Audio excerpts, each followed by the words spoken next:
Hi, this is Dr. Kimberley Linert, and you're listening to Incredible Life Creator Podcast. My guest today is Joseph Corella. Using his dance, theater, and fitness background, Joseph Corella has traveled the globe, spreading this love and understanding of the importance of movement to such places as Japan, France, England, and Canada, as well as dozens of cities across the United States.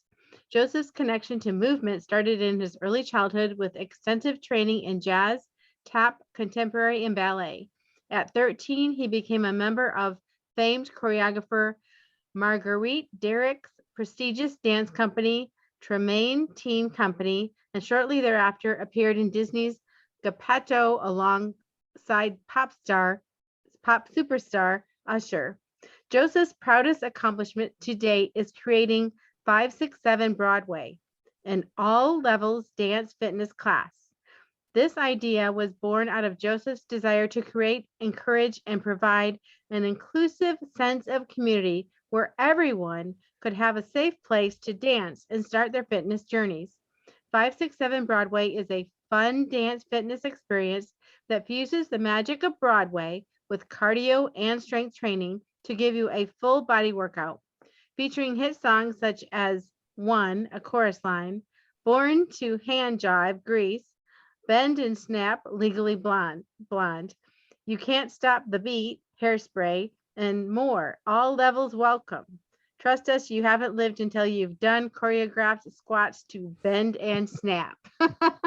Welcome to the podcast, Joseph. Thank you for having me, Kimberly. You did awesome. That was a lot. So you did awesome. Yeah, it sounds fun. It sounds like so much fun. Yeah, I like to have fun. And I love dance, obviously. And I'm excited to chat with you today. So just so people can get to know you, tell us a little bit about you, like how you started out, how you started this journey, and how you got to be doing what you're doing now. Oh, I mean, we're gonna talk for 20 days. So I'm originally from Phoenix, Arizona, and I started dance at a young age. And really, it started with musical theater. And long story long, with this, I knew I wanted to go into New York City. Once I saw a musical in like fifth grade, like a touring musical, I was like, "This is Phantom of the Opera." I was like, "This is what I want to do. Like I want to go to New York and I want to be on Broadway." And I worked hard for that, and that was my main focus. But I loved the arts. I love what it does. I love how it helped me not only just take care of my body and my mind, but it also helped me connect to myself. So the many benefits that was happening, and I didn't even realize the benefits growing up of what it was that by dancing it out week after week, what it was doing for me and how it was helping me. So now I was in it, and I wound up going to New York and getting following my dreams. I made it to Broadway. I did national tours. I did a show in Vegas, a musical in Vegas. I really love experiencing life to the fullest. And then after some not so happy shows that I did, and that was all me, there was a shift in me. There was sudden change where I was like, I'm not happy with as a performer anymore. And I started getting into choreography more and everything, which was great, but teaching came into my life. And I am so grateful, not just teaching, it was teaching adults. And I love it. I love it so much. And this is about 8 years ago. And with that, I wound up creating 567 Broadway, which is because it's my love of dance, fitness, and musicals, and just combining that together and doing this in Los Angeles. So I wound up making this class in Los Angeles, and it's been such an amazing journey with it. And I teach live stream classes now because of the pandemic, but it's been great too as an artist and as a creative person. I've always learned you have to shift. If you go right and suddenly it's like, no, you got to go left, then you got to go left. You can't just stare and be like, well, why can't I go right? And as a creative person, you kind of mesh, and this pandemic really changed things in a new way. Then some things I'm really grateful for, like the live stream classes where I get to dance with people from around the world. I have people from Germany, Australia, a woman that takes, because I teach usually at 12 p.m. Pacific time, and it's the next day for her at 5 a.m. And so she's up and at it. I see the sunrise for her, and we all just come together, and I really enjoy how dance brings us together. So that's kind of it in a nutshell. But my main thing is to share the love of dance and what it can do for you, body and mind, in many different ways. Mhm. So like I said, first of all, it sounds like so much fun. So I love to dance. I am not a trained or good dancer. I'm more one of those people that dances the way I feel. Like, this feels good. This feels good. So, but yeah, but just movement. And my background is in behavioral optometry, which I've invented something where I combine vision, brain, and movement because movement is so important for integrating into anything into our life and for making changes emotionally, physically, even Hmm. spiritually. Yep. So I'm very excited about hearing you're combining so much fun with something that's so good for us. Yes. And I love the show tunes. I don't know about other people, but they're so fun, to actually dance to something that you know the songs. And usually the show tunes are so upbeat too. Yeah, yeah, musicals have a story. They're telling you a story. There's always, so that there's something about that. What's great is that I have my company really is 567, and it's really the power of music. So I have 567 Broadway, 567 Hollywood, 567 pop. It's all, every genre possible. But it is really connecting, like you had said, to connecting movement to music. And there is something, and I learned this by not just by dancing at a young age. And really, when I wouldn't want to go to class, or when I was really sad or something was going on, and I would bring it to the dance floor, and it transformed me. And those days that I did not want to go to class, and I was like, ugh, I don't want, I'm tired, and rightfully so, probably. But I Mhm. would get there and I would have the best class could ever imagine, compared to when I actually truly really wanted to go. So I started learning, hey, whenever you're feeling something inside, bring it to the dance floor, get movement, do something, connect. But I love music. I love music so much. And I really try to encourage people to, especially at home, to put on your favorite song. And if you're feeling something, put on some music. Allow yourself to express an experience. And especially with what you do in your line of work, professional work, which Mhm. is great. It's like there is so much to be had with. I'm a pusher of the theater arts, or the creative arts, shall we say. There is something spiritual, like you had said. There is something spiritual about it that is so beautiful and so amazing, beyond just like, because 567 Broadway specifically, it's like, yes, dance, and it's going to help you stay healthy and strong, but it's such an experience beyond that. It is so many things that can help you grow in your life, and use it to be the best you can be, to find answers. I always tell Mhm. people that too. I'm like, use dance to, I don't have the answer for you, but I can tell you, if you move and you connect, you're gonna find something, and the solution for your life is gonna happen. But I'm just connect and just take a step forward. And I'm telling you, it will help you, because it's helped me. Mhm.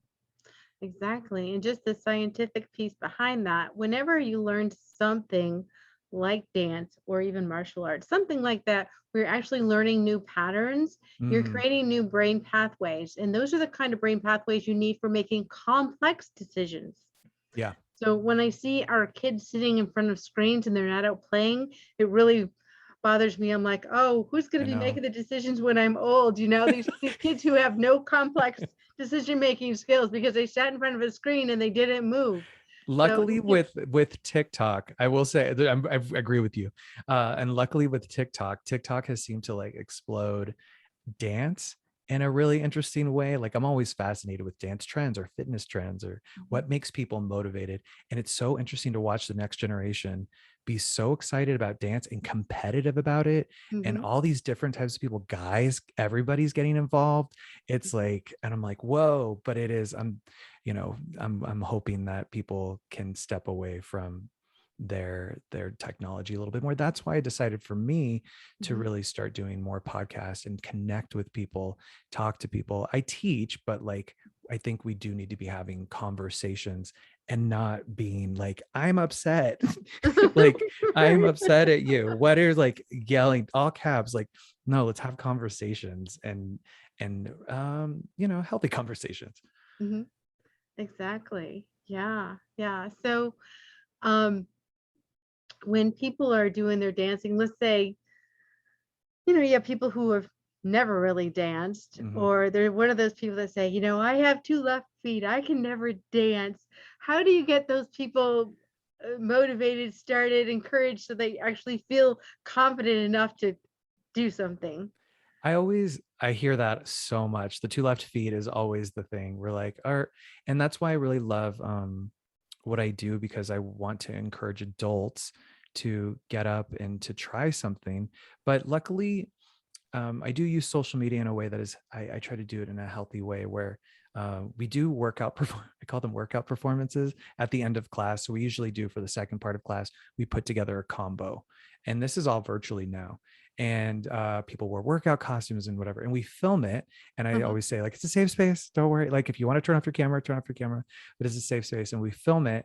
And then I post that. And I know that, and I always encourage my students, I'm like, this is going to inspire somebody else, not only just for you to see what I see, see Mhm. you all together and really learning and growing from all different parts of the world, but also too, you can inspire somebody else to maybe get up and move. And then because people see that, people see different, different types of people in my class from 18 to 75. Truly, I have all different types of people.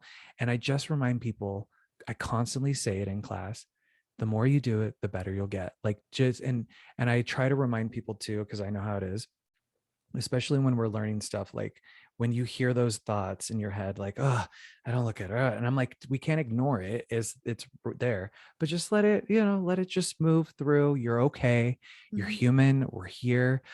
Take a breath. And I really try to connect with people and really see where they are that specific class to help them that specific class. Some people are real, like, you can see the day even through a screen. I'm like, you all are ready to go. Mhm. And then you can tell some days people are like, ooh, this choreography is making me feel a little weird. And I really just try to guide them on continuing to grow and to move. You can't just, I always say, you can't just push a button and be like, yay, everything. The best dancer ever. I'm like, it does take some discipline, but it also takes some healthy discipline. Exactly. So let's talk about choreography.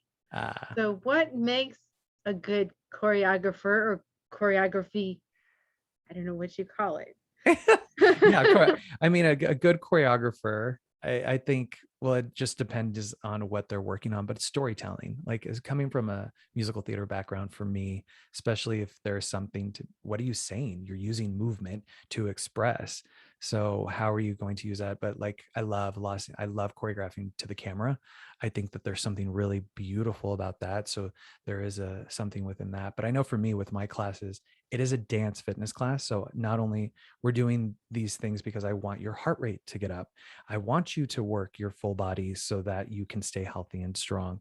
And so I incorporate, like, that's why I say, like, you haven't done, like, you haven't squatted until you've done squats, like bend and snap, because I'm doing things that are, I'm adding a squat in without you really understanding that you're doing a squat. Mhm. So, and because it's a choreographed move, Mhm. and really using movement that way to help people work out. That's why some people will be like, "Oh, Joseph, can we do, Les Mis?" And I'm like, "Okay, that's going to be too slow."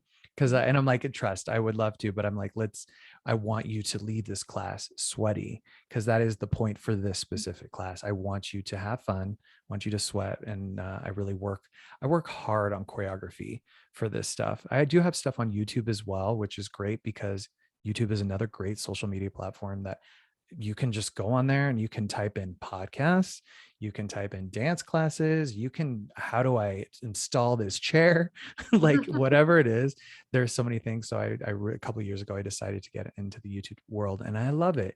And I've connected with a lot of people that way. So, my main thing too is encouraging people to do this at home. Yes, when it's really truly safe to be back in person with everything, but also too, we shouldn't let go of the new things that we've learned as well, the new habits of how we do things. These are good things. They're not, we've worked hard. If we continue to exercise at home, we've worked hard to retrain our brain to be like this. Some people were already doing it prior, but I know for me, group fitness was what I loved, but I've done it in a different way. And I'm really holding on to the great things that I've accomplished through Mhm. that, of not being like, I don't want to do this. I know how it is. So Mhm. Exactly. So let's just talk about your earlier years. I mean, you accomplished quite a bit just starting out. I mean, so you want to talk about that and how that happened, and was there certain habits or things that you had that actually allowed you to do that? I mean, the journey, yeah. I mean, so like I went, I'm Mexican American from Phoenix, Arizona, and there's starting was easy in a way because I started, luckily my family let me start dancing. Um, but it was hard for the fact that I was like the only male dancer. And there was, at that time, that's why like it's fascinating to watch on TikTok all these different like guys, especially when I see guys getting involved. I'm like, things are changing, things are evolving and growing in different ways. But it was really tough. There was a lot of bullying on to, and it felt. But again, the thing that for me is I felt my heart was like, you have to dance. Like this is what. Don't let anything ever stop you from that. And I'm really glad I listened to that and didn't turn away from that. And that's what I just really try to encourage people what I've learned in my life. And that's one thing. If your heart is telling you to do it, do it. And it might not be the easiest thing. And you might hear no's and you might be like, but my heart's still telling me to do it. And then do it. And that's for me. It wasn't just like, oh yeah, let's go to dance and everything's gonna be fine. And you're gonna, and it took time. And there was a lot of growing on my part with that. But yeah, eventually the first big professional job that I did, I was 16 and I did a movie for Disney called Geppetto, which, well, I was 16, 17. Yeah. So, and it was great. And it was such an experience. And I was so excited to come to the Disney studios and film. And it was dancing with Usher. And it was when they were doing Cinderella. They were doing the TV musicals. So they had done like Cinderella, I think, and right before ours. And then Geppetto was the last series for that. And it was amazing. And then after that, I wound up moving to New York. And it's been a whole journey of dance has really helped me. Movement, I like how you used movement has really helped me stay connected to my true self. It's still to this day, for till the last breath here on earth, movement will be the thing that will help me understand and help me move through my life. It's like dancing through life is a true statement. And I hope that no matter if whoever's listening to this, that if no matter what age you are, to move. I don't even want to say dance. I want to say move. Like Mhm. whatever it is, move and find what makes you happy and connect to that. Allow your body is meant to, it is meant to move. And even if you feel like you have two left feet, Mhm. it's okay. Move. It's Mhm. okay. And that's why I know for me, I really try to create a safe space for people that they're older and they're like, well, I never danced. And it's like, but I want to now. Okay, well, come on in. Mhm. Let's give it a go and let's try. And you're gonna maybe make a mistake. It's okay. And we're not even calling mistakes. You're gonna grow. And I've seen that happen in my class. And I'm really grateful for that. So I want to encourage anybody, whatever it is, just start doing it. Mhm. Yeah, I totally agree. And if you're, shy, I mean, you can always put music on in your room and just dance in your room. I mean, I do that. And that's even been known to help move emotional things. And Hmm. people who actually have had like abuse in earlier life. It actually helps move Yeah. some of that damage just by moving. Yeah. I know for me, I was and I'm really grateful for the teachers that I had, to the people that really supported me in my life to continue moving forward. I want to say that because I was not like, oh, yay, let me do it. I had some really good people in my life that really helped support me at a young age. But I knew I was gay at a young age, and that was not going to happen. Like there was no safe space to be truly who I was at that time. And like you said, it movement, I danced in my room a lot. I put on music. I remember listening to Nat King Cole. Mhm. I love Nat King Cole, and I just would like lie, and but connecting to that just kept me afloat and helped me move through it. It just helped me move through it. It was not easy. It was not easy to deny who I was at a young age and Mhm. not feel safe and not feel like I could be my authentic self. ever really. And from my home to school, where at school I was being like bullied and then feeling like I had to conform. But the thing that helped me was movement, was dance, was music. That's why I love the arts. I think the arts are really, really powerful, and they have history has shown how powerful they are. And people are creative, whether they want to accept it or not, whether they realize it or not. I'm not going to say accept it, whether they realize it or not. Everybody is creating, from the clothes they wear to the hair they have to what they're doing is a form of expression some way. And so I was just trying, I'm like, no one is normal. We just, Mhm. people like to say that, but we're all creatively moving through this earth. And I know for me, moving through this earth with music Mhm. and movement and storytelling has been and talking like this. I am a kind of a, in a way, I was, especially growing up, I was shy to a certain extent, but when you got me connecting to music and moving, I suddenly came out of my shell. And you hear that a lot, that, but then I still, to this day, like sometimes I just need to be by myself, and then I'm like, yay. And so, but I'm really, dance has helped me, or in all the arts have helped me stay connected to me and stay connected to people. Mhm. Beautiful. Yeah. And you talked about that you realized you were gay at a young age.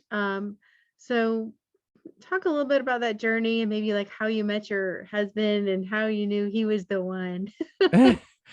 Yeah, I mean, yeah, I knew I was getting engaged, and I wound up coming out like in my early 20s. It's been a moment. And then when I moved to New York City, so it's a little couple years after, and that's when I met my husband. And he is a Broadway performer as well. And we met at an audition for Hairspray, standing in line, going in to sing. And at the time, this was like a year before we actually went on our first date. But I was like, ooh, look at him. And we got to connect at that moment, but we didn't really go on a date until a year later.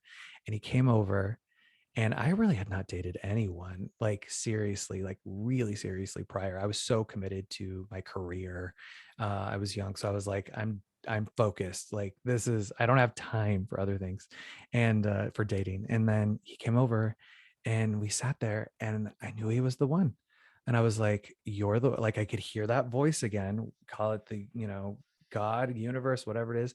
I could hear the universe for me and my heart say, this is the one. And I was like, "Ugh," like, and then I was like, put on, like, go slow. Cause I was like, go slow, don't. And here we are 14 years, 14, 15, 15 years later. Yeah, we've been married 12 years. I can't even keep track anymore. But time has flown by. But I for sure knew he was the one. And he, we're, in a way, we're like opposites attract. Even though Uh-huh. we're both performers, he's an attorney now. And so he has attorney brain. And I always say, I'm like, sometimes we're just opposites attract, but I think that's a true statement. I was like, Paula Abdul was right. Opposites attract. That's right. Yeah. So with you both being performers, how did you end up in California? For him to go to law school. So and I'm from, being from Phoenix. I've always been, I would come out to LA to work sometimes, or to take class, or so Los Angeles wasn't too new for me, but it was new for him. But he had gotten a scholarship to school in LA, and we came out there 10 years ago, over 10 years ago now. And it's been amazing to watch his journey from Broadway. From, he was in Wicked on Broadway, Mary Poppins, Sweet Charity, and now he's an attorney at Warner Brothers. And it is really crazy, like talking about, like, it's just very interesting, the journey. The journey is, who would have thought, when we really have seen each other follow our dreams in life, like many other people. But it's yeah, from my younger closeted self, who felt completely trapped, to now sitting here talking to you, being so open and free. And so I do not feel that weight at all anymore. I feel my authentic self, and I feel very connected to that. And I'm so grateful that my husband's in the other room, like, and I celebrate that today. That is beautiful. Yeah, thank you. So, if people wanted to participate in these dance classes, how do people get a hold of you? Do you have a website? Tell us about your classes, how people get involved. Yeah, so you can find me at 567broadway.com. And social media is 567 Broadway. Everything really is at 567broadway.com. But also, too, there's free content on YouTube that I have. So if you want to do that, search 567 Broadway. And then I do live stream classes as well. But again, if anybody has any questions, please do not hesitate to reach out to me at 567broadway.com. And I have all the information there. There's a workout video, there's ways to help you get moving. I have a calendar there, workout calendar, if somebody wants that. Just in, like, I don't know how to get started. Well, here you go, and I guide people on that. And I hope you get started on your dance journey, whatever that might be. Hopefully with me, but hey, no matter what, as long as you're dancing, I'm happy. All right, thanks. So, what gives you the most happiness and fulfillment in your life at this point? Having conversations like this, really, like having conversations. That's an I feel I feel I feel a lot of gratitude right now that I can sit here and talk about my journey, hear from you, hear from other people about our life here on Earth. Like, I think that is it's a very interesting thing to live on this round ball that floats in the Mhm. middle of nowhere, you know. And I really love, I learn so much from learning from other people's journeys, and so that has been very fulfilling for me and very healing for me to have to learn from other people and what they go through, not being told, well, you must do this and it must be this, and if you Mhm. don't believe this, it's like, what did you go through in life, and what happened to you and what helped you. And okay, and I've been pull things from other people and their journey, and that has been really fulfilling for me. And obviously dance, Mhm. dance will for sure be something, but for me currently, it's sitting here and having conversations. Great. Well, thank you so much. Thanks for being on the podcast today and Yeah, thank you for for having me. sharing. Yeah, yes. So I have one last question before we're finished. Okay. What is your best advice on living an incredible, amazing life? Follow your heart. Like, your heart will tell you where you should go. Sometimes you got to pull off the layers around it, but when you get to the core of it, it will tell you what you should do to live the best life you can live. Right. Well, thank you so much. Thank you. Yeah. And we'll talk to you again soon. Thank you, Kimberly.